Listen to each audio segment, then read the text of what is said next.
مولا علی کہتے ہیں ایک دن میں نے عجیب نظارہ دیکھا، نبی کریم علیہ السلام سفر سے واپس آنے والے تھے، میں نے حضرت فاطمہ کو اطلاع دی کہ حضور آج پہنچ جائیں گے، تو انہوں نے گھر سارا صاف کیا، سجایا، سنوارا، کھانا پکایا، لیکن فرماتی ہیں جیسے ہی حضور اندر داخل ہوئے نا گھر کے، جناب فاطمہ نے حضور کا چہرہ دیکھا تو ہاتھ پکڑ کے چومنے لگی، اور کہتے ہیں جب انہوں نے سر اٹھایا تو ان کا چہرہ سارا آنسوؤں سے بھرا ہوا تھا۔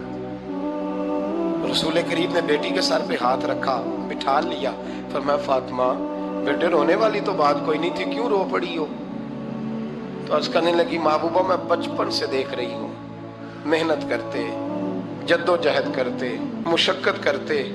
یا رسول اللہ آج آپ آئے ہیں تو آپ کے چہرے پر تھکاوٹ کے آثار ہیں، حضور وجود تھکا ہوا ہے، یا رسول اللہ میں نے ساری زندگی آپ کو کام کرتے دیکھا ہے،